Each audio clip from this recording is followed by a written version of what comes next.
Jay-Z, you're just like Diddy. I can't stand your arrogant, condescending attitude. Nicki posted a video of you wearing a pink wig, and I retweeted it. Nothing more. You deserved it. Everyone knows about our feud. It's been going on for over 20 years. I've seen all your manipulation in the industry, from power struggles to cultural control. In 2015, when Tidal launched, Nicki helped you build it from nobody to a successful platform, and you immediately pocketed her $7.9 million in royalties. Lil Wayne was qualified for the Super Bowl, but you kicked him out of personal grudges. How is that any different from Diddy forcing his artists to sign unfair contracts? Just because Nicki didn't align with him, he resorts to this kind of suppression. You're truly despicable. What's even more interesting is that right after I showed him and his father's photo in the documentary Sean Combs' A Reckoning, you immediately had your lawyer send me a warning letter saying I overstepped my bounds. When you wrote the lyrics to exonerate Diddy back then, why didn't you think about today? You say the film is malicious slander, but why don't you dare sue me for defamation? Because all the evidence I have is true. I haven't finished reporting the witnesses in my documentary, and I haven't released all the Tidal profit sharing documents. If you know what's good for you, pay back what you owe Nicki with interest. Don't wait until I make Jay-Z Reckoning 2, by which time even Beyonce's PR team won't be able to save you. Jay goes, let's get it straight. Nobody's afraid of 50 Cent. I want everyone to be clear. No one's scared of 50 Cent. At that point, his safe presentation, even the glasses, what the glasses represent? Intelligence, right? A nerd, maybe? What are some of the things that come along with you being a nerd? Like, don't hit a guy with fly. He's not identifying with the transition and difference and the perception of Jay-Z. Now he's really safe, and people feel comfortable with him because they know he's not going to do anything inappropriate or try not to. Meanwhile, when he's saying he's not afraid of 50 Cent, why would you have to make that clear when no one's ever asked me if I'm... For years, the tension between 50 Cent and Jay-Z has been more of an undercurrent than a headline, but this documentary brings those long-standing narratives back into focus. Both rose as dominant forces in hip-hop, each building influence in very different ways. One through bold confrontation and disruption, the other through a more calculated, strategic approach. Looking back at their history raises a bigger question about power in the industry. Does real influence come from loud impact or quiet control behind the scenes? It's close, even though Jay's lawyer came out and said they're not. Because Jay-Z and Puff was given an assignment. And that was to destroy East Coast rap. And what I mean by that, and I know people gonna be like, yo, Gene is out of his mind and everything like that. Check this out, brother. Is that New York rappers was getting 800 to 1.2 million, or some larger than that, and to sign with labels back then. And they was getting a lot of money to make albums and records. When they had guys down south that these labels was paying $250,000, $300,000 on record deals, and these guys was bringing back platinum albums and everything like that.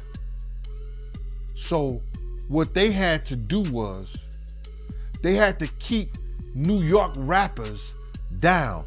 That's one reason, other than the Irv Gotti that 50 was going through and the poison they was putting in about 50, he had to go elsewhere to California or with Jay and not with Dre and Eminem to get a deal. They did not want East Coast rappers to get big. They were suppressing all new artists that was coming out of New York. Jay and Diddy was doing that. That's why when I heard your story, because I knew this for a long time, but when I heard Dame Dash that Jay wouldn't sign off on nothing, Jay wouldn't do this and Jay would that, because he couldn't let a Cameron blow up. He couldn't let an East Coast rapper like Beanie Siegel blow up. Because him and Diddy was giving that deal, we gotta keep these East Coast rappers down. Because down south rappers, Cash Money, No Limit, Ludacris and them, they was taking little money and bringing back more money and making more money for them. So the record labels, I wouldn't say they was gonna lose off the East Coast. During the peak era of physical album sales, release timing played a critical role, and major overlapping drops were rarely seen as coincidence. From 50 Cent's perspective, these moments weren't just competition. They felt like pressure applied within a system that often favors those already at the top.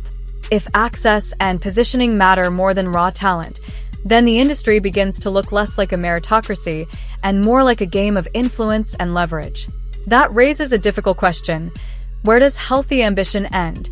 And where does strategic obstruction begin? Jay signed his contract. The big one was with Beyonce. When he signed that contract, the marriage contract, he got trophies. Now those fucking trophies, trophies came rolling in, buddy. He started getting Grammys left and right, man. I mean, look, if you look at his career,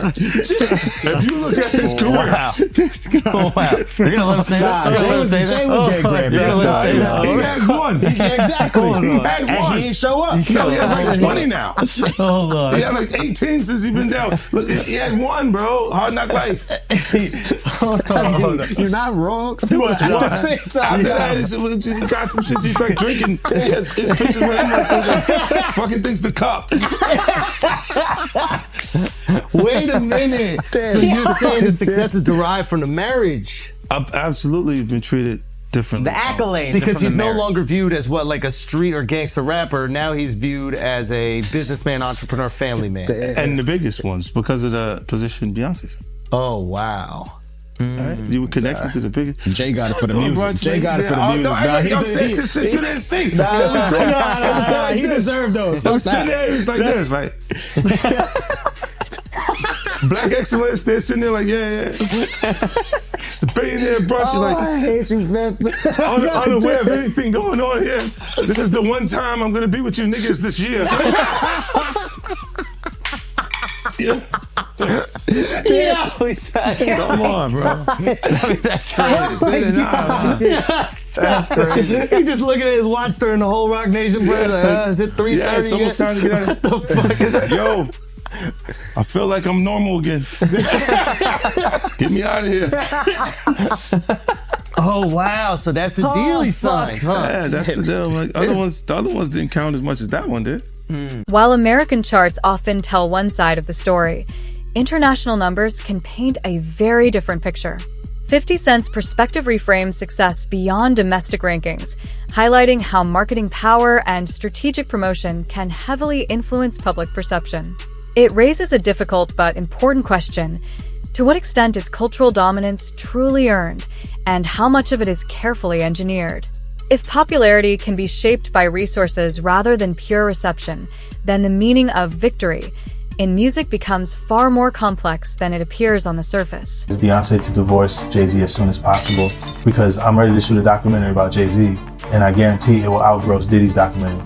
If Beyonce sends me a legal letter on behalf of Jay-Z, I remind her to stay quiet. This is a dispute between men, and she has no right to interfere. I have to let everyone see the true face of Jay-Z. Jay-Z and Diddy have been longtime friends, and their business dealings never stopped. He frequently attends Diddy's parties, so why do people think he's innocent? Jay-Z and Diddy got involved in the same case in 2024, where a victim claimed she was assaulted by both Jay-Z and Diddy. I remember Jay-Z saying these were all rumors and that he was defending Diddy. But ironically, Diddy got arrested in 2025, and there's enough evidence to count his crimes on one hand. I've known them for 20 years, and I know how many bad things they've done behind the scenes. After Jay-Z founded his company, he repeatedly got into copyright disputes. In 1999, he was convicted of third-degree assault and served time in prison. He was unfaithful to Beyonce, and he was caught by Beyonce's sister. I think everyone has seen the footage of him getting beaten up in the elevator. I've already gathered the evidence, and I'm going to give Jay-Z a surprise. Oh, yeah, before I forget this, we talked about Jay. Proximity to Diddy. You don't think he knew anything? He's seemingly around Diddy a lot. No, that was a real suburb question. I know, right? Proximity. And the proximity. Proximity. That's the SAT hit parade word. I had to learn that. Jim, do you think he fucking knew all of the shit that was going on? Yeah, that was like a... I don't want to incriminate myself. I know, but the way he said it, Like I said, no matter how you answer that shit, you snitching. That was a narc kind of question. You asked the question like a fan. Hey, I grew up with white people, but it's one thing I know is how to get a black guy in trouble. But here's a great question. Yo, just give him the Happy Meal before you ask him to snitch, bro. He said, damn, they wasn't even drinking. Speaking of, how the hell you pronounce Lechem? Le Chemin de Roi. Okay. It's the King's Path. King's Path. Chemin de Roi. Because I know Branson. That's the one I pronounce. Branson. That's the Branson lifestyle. You gonna be outside. Biff, you're not worried that if you throw little and you don't throw out allegations, but like you kind of poke fun at them. You just ask questions. You're not worried that it comes back your way? Like people dig up your past and try to pull stuff up? I don't got that shit in my past. I'm not. Everybody got a little bit. Look, like, I took. Not that it's real enough. I took a pill, but it was for me to perform better. For her to remember, buddy. I didn't fucking give her a drink so she forget what the fuck happened. What the fuck is going on here, bro? Yes, I took the drinks. I gave me the fucking drug to perform. So she can remember and possibly love me for that. Did it work? What the fuck? Yo, bro, look, I'm doing pretty good. Like, doing pretty good. You know what I mean? Like, but I'm just saying, you said it's the opposite of normal shit that we're talking about, bro. That is why. I don't know why it's so hard for people So just for to people to acknowledge feel weird like shit is you weird. would have something or you would have reserved in The Super Bowl controversy highlights how influence and alliances shape decisions at the highest levels of visibility. Eminem's push for inclusion reportedly contrasted with hesitation behind the scenes, reigniting debate over who ultimately defines legitimacy on such a massive stage. In this context, power is less about raw talent and more about who has the authority to grant access. And when one voice must advocate for another to be heard, it raises a deeper question. Who truly controls the gatekeeping at the top? Are you all right? Do you need anything? None of the people that have vocalized that another man, and to me, again, that whole conversation has been feminine. But if you're gonna say some shit like that, you should have actually done something to help the problem. But I never got the call from Ray saying, do you need anything? And anyone else that I've ever given, paid a bill, paid their rent, paid their college, any dollar, not one person, and I don't want them to, because they know I'm all right. But not one person has called and said, yo, could I send you something to help? But I don't need the help. But if you're gonna talk about it, be about it. But to me, that's just a jab when you tell and promote a false narrative and say that I'm in such a bad place that another dude should help me, and that my tail's in between my legs, to the extent, because of a lawsuit, that I would actually take that money. I'm a man. I don't want nobody to give me nothing but the opportunity to do what I gotta do, and I don't see no opportunity. I don't want to perform for the Super Bowl. I'm not all right with the NFL. I'm still mad it ain't no black owners. We went from kneeling to being happy when we could perform for them. That wasn't what I was about. I was about ownership of our own league and taking pride in that. I'm not a court jester for everybody else to get good ratings. I know what we're being used for, and I'm not cool with that. So it's a big deal is to jump on a stage for a bunch of white owners? No, that's embarrassing to me. It's a spectacle. They're laughing at us.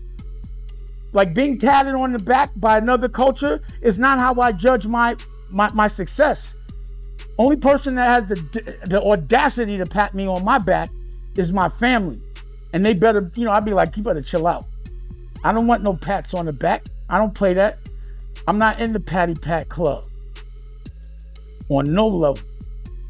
I feel you. But speaking of the NFL, I know right now Nicki Minaj, she calling out Jay. And I know Colin Kaepernick's wife, she called out Jay, saying that, Jay did her husband wrong.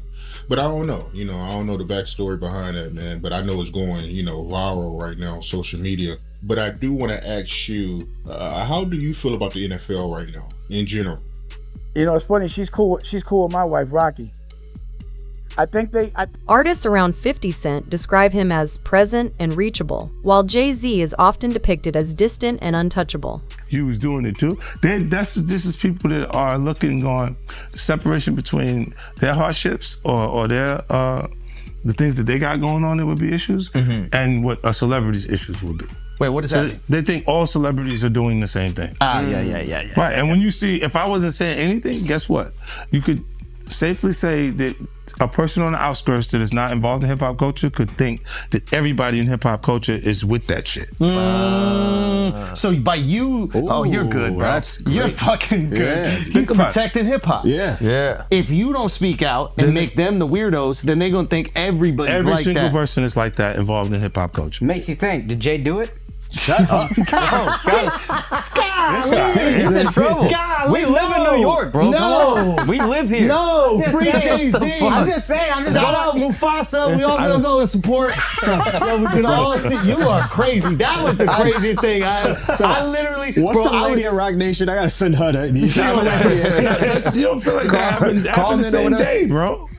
The what's the day came out the day before the next day. I was eating Raisin Bran. Okay, I'm eating Raisin Bran. I got my daughter in my arm. I'm scrolling, right? I see somebody screenshot your shit. Is Jay and the whole family at the Mufasa fair? And then the comment is 50 said, Jay said, they said I a 13-year-old. Let's go watch Mufasa. Everybody get dressed. We're going to see Mufasa right now. I just think it was a good look, like angling yourself as a family man. Yes. But they had to go to the premiere, that bro. was planned already. I'm They had to go to the bro. premiere. And I realized that later, but I'm just saying to you, I haven't seen him in a long time. That's all I'm saying. When I hadn't seen him in a long time, and then I heard this shit, and then I looked and I saw Mufasa, I said, whoa. That's all that fucking happened, bro. You think this is at my phone? This is my phone. This is happening at real time. I'm going, yo. He said, yo.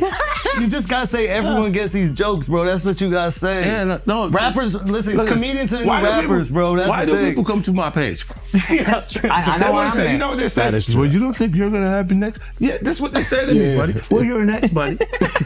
You're fucking, you're laughing at this. Artists around 50 Cent often describe him as approachable and accessible, someone who remains present and engaged with those in his circle, while Jay-Z is frequently portrayed in a more distant, highly selective light, with an aura of exclusivity and separation. Why? Because you don't got nothing. I don't have it. All right. There's no girls gonna come out. Why you sound skeptical? Because I think there are some women Damn, that are Al. like. No, Yeah, I what's up think with there's this some guy? women that are like. This guy's supposed to be from Queens, bro. Let me cook. His whole fucked up experience. You take him off the corner one time. No. What I'm saying is I know a couple of exes that fucking throw me under the bus. You should let him have the corner. None of this would have happened if you let him have the corner. Would have been fine. You know, there's some like opportunists. They'll they'll just throw out the Girls fucking. with But that's what I'm saying. You had to have something. Look, if you already interacted with the person, right, and you hadn't had a bad experience, it would take more for them to say some of the shit that you see these people say. Right? Like you go, what made you do? What made you? Even when we part ways, and because a lot of times when we interact with people, they're not just having fun for tonight. They think we're leading into this hardcore relationship that may not materialize. Right. So I see what you're saying, where they can look and go, well, look, you met the girl in 2003. You hung out with her. You had a good time after the show with 30 girls there. You just went and y'all hung out, right? And y'all just part ways. Right? So there's no negative things between it. But she can look up at the TV now, and you've been a success since then. Feel like that's my life. I was supposed to be there. And be upset with you and say something. But will it have any merit to it? If I gotta keep that it real, woman hasn't been you ain't always have the most amicable breakups. Do you remember where I think it's your baby moms, where it's like she was kind of speaking out, and then all of a sudden the house just got burnt down. Yeah, but you know it happens. Left eye. She burned the house down. This nigga is crazy. That's what I was saying. No, my God, he goes, wow. So I know how you feel about me now. No. He's going. He's great. So he saw me like the man. I want my block back. He goes, look, I have faith in our just justice. I'm a I civilian believe now. there will be consequences connected to those behaviors and actions that this brother is talking about. Oh my goodness, man. Why is that a part of his thought process today while we're here having a good time? That's a good ass point. Look, you do have people that really, look, when you break up with them, they don't care about you anymore. Yeah. So they'll say things and you go, yeah, but it doesn't hold merit. It doesn't have any no real. Yeah, of course. After all these years, and you don't see nothing. Yeah, like the girl that's just upset with you. She's just angry with you. She got you. And you go. These contrasting reputations reflect two very different leadership styles within hip hop. One is built on closeness, accessibility, and constant presence, while the other relies on distance, control, and carefully maintained mystique. In a culture shaped by authenticity and street credibility, it raises a compelling question. Does lasting loyalty come from being directly connected to the people, or from remaining just out of reach, where influence feels larger than life? But I thought the smartest thing Jay said in the statement was, if you really believe this happened, then press criminal charges. He said, pull up. But I don't think that was... Tell me. Okay, look. Because of the statute of limitation, there is there is no criminal. So it's a so making a statement is to make people feel like. But apparently, if she's under 18, didn't you say it still could be criminal? Yeah. He knows he's fed. He used to be a cop. So you turned him into a cop. He used to sell drugs and then he became a police officer. Did you know that? How to rob. Glorified security. But you know what he would do? When they would arrest G-Unit guys, he would be like, yes. And he was in the court every time. Bitch. I was actually the cool one. I'll give you the extra fucking cheese sandwiches and shit like that. I'll be looking out. Take care of the family. Hey, you know, I don't know, man. I think, what's the name? I get confused too. When you look at this shit, it's a lot. It's a lot of confusing information, right? But I think when you do point out that, why didn't you file criminal cases? Because you can't. It's over 20 years old. This was 2000, bro. No, but I think if it's a minor, when they're saying this is happening, I'm not even 50 Cent yet. Yeah. Oh wow. You see what I'm saying? Like this is that dates that far back. Yeah. So it's like I'm not. It didn't even take place at that point. So I'm like... While supporters see it as a natural evolution, it also shows how legacy is carefully shaped over time, just like the music itself. When real admiration and branding overlap, it becomes hard to tell what's authentic and what's been strategically built for the public eye. I'm saying, Sean Carter, you're a piece of shit. Taking Pimp C wasn't bad enough. Real life.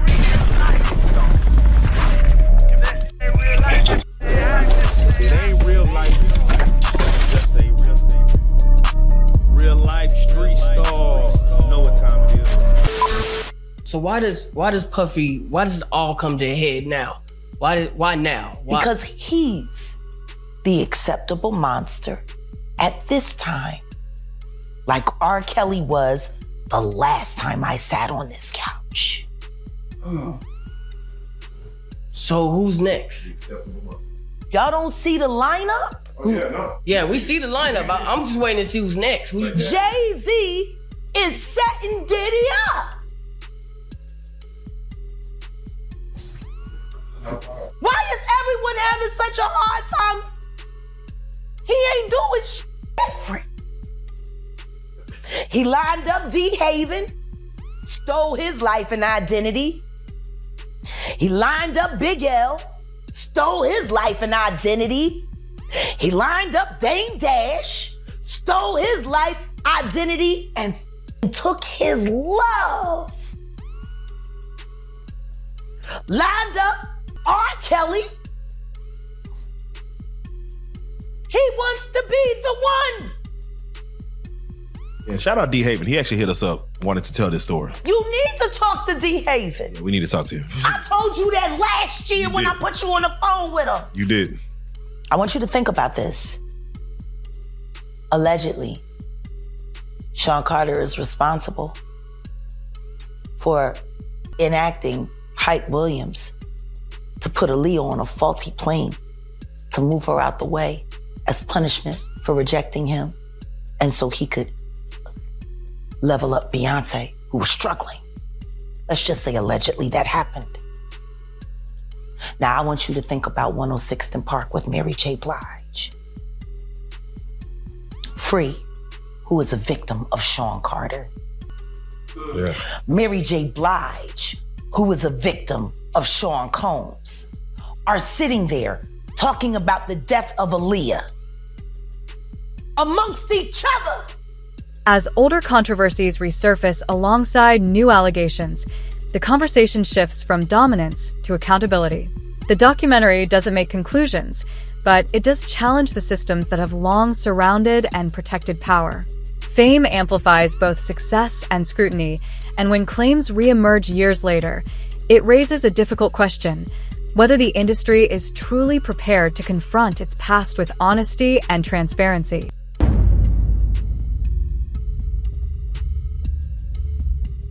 You knew Jay personally, right? Know him, been around him a couple of times, brother. Been around him a few times, but I didn't know him. Know him as I'm sitting down and I'm breaking bread, eating off, eating a meal around him and shit like that, laughing, talking and joking like that. I've been around Jay-Z, and one time I wanted to knock his head off, because he was being disrespectful, but he didn't know he was being disrespectful because he ain't that type of dude. You understand what I'm saying? What happened? We was in Cancun, and he had a personal assistant from my block named Laura, and he had brought like 3 people to the club. He had brought like 6 people to the club with him, and he was only supposed to get 3 people in. I was running the door at Daddy-O's from Industry Entertainment. They just told me Jay-Z only get 3 people in. You understand? So I'm at the door. I said, yo, Jay, you good, and 3 of your other good, but the other 3 gotta pay. So then he said, Laura, handle him. And at that time, the type of dude I was, you couldn't tell no woman to handle me. You understand? When I'm talking to you as a man. So then I said, who you talking to like that? You telling her to handle me? You understand? And then me and him, he didn't say nothing. He just turned to the side. And if he'd have turned back around, he'd have got his head knocked off. But Laura told me, yo, Gene, please, Gene, you're gonna make me lose my job. You know what I'm saying? And because one, she was beautiful, 2, she's from our block. You understand? I wasn't gonna do that to her. You understand? So I gathered myself, stepped away from the situation, and then the promoter said Jay can let his people come in. You know what I'm saying? But he was being disrespectful. This is the same dude that Harlem cats used to laugh at and joke at. Even we was out there that time, he came to Cancun and he had a fake Versace shirt on, and they was ripping him. I mean, they was ripping him. I know he's a billionaire now, he can wear whatever he got. He got $10 million watches and shit like that. But we talking about back then. You understand? We still have those stories from back then. And it's good that a brother can uplift himself. And that's why he's the type of person that he is, because he knew how guys used to treat him. That's why you could see him trying to sun people based on somebody who gets in that type of situation. You understand? This dude had the same cream deli silk shirt that I had. Now, cream deli cream shirts were fake printed Versace shirts. They were nice. You pay $45 for them, but you can't wear that around Harlem cats. You understand what I'm saying? Not if you in the rap industry. At that time, they used to have diamond testers. You understand? They'll roll up on the cat, and if your diamond don't beat, you understand? They'll talk about you. Snatch your chain off or whatever like that. So he had the fake cream deli cream shirt on, and they was roasting him. I think I seen him in a black t-shirt from that point on in Cancun the whole time he was there. Yo, let me just tell you something. When dudes from Harlem got something on you, bro, and they joking you, they at it. They gonna stop until somebody with some power or somebody with some money say, yo, get that dude a break. Give him a break.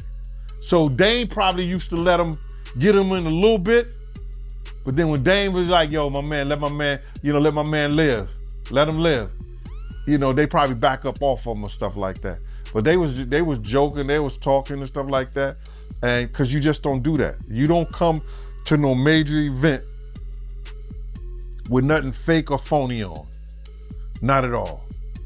Unless the only way you could get away with something fake or phony on, if it was Dapper Dan. If it was a Dapper Dan special, you good. In the end, 50 Cent positions himself in opposition to a culture of silence and quiet compliance. He suggests that what is often seen as restraint is, in reality, a form of self-preservation rather than true neutrality. If it wasn't Dapper Dan, nah, you couldn't do that, bro. Not at all. Should have known better, but he was from Brooklyn. But from what you know about Jay, do you believe he's capable of doing what he's being accused of? What I know and of Jay, and what have I heard of Jay, I want to say this to protect myself, that there's stories of Jay talking to underage girls. It was a girl from my block that was 16, 17 years old that Jay was talking to. If she was 17. So there's plenty of stories out there that they might flood the market of Jay talking to underage girls. I heard this kid that is claiming to be his son. His mother was 15 when she conceived him and had him at 16. And Jay refused to do a blood test or anything like that. And all of a sudden, when this has gotten real big and Tony Bugsby had taken the kid's case, the kid just got arrested for having a gun in his car, I think, like that. Did you hear something about that? That the kid got arrested for having a gun in his car, and when they go and watch the tape, somebody was planting a gun in the kid's car. Now the kid who never been in trouble to that degree, and now he's facing a case for a gun case for having a loaded firearm in his car. So, answer your question. There's plenty of stories. Ain't Beyonce one of those stories? Isn't Foxy Brown one of those stories? Isn't that kid mother one of his stories? There's a lot of stories, bro. So that's what I say about it. By speaking openly, he challenges an ecosystem that often rewards silence over transparency. It leaves a final, lingering question. If the industry is built on expression and voice, why do so many still hesitate to use theirs?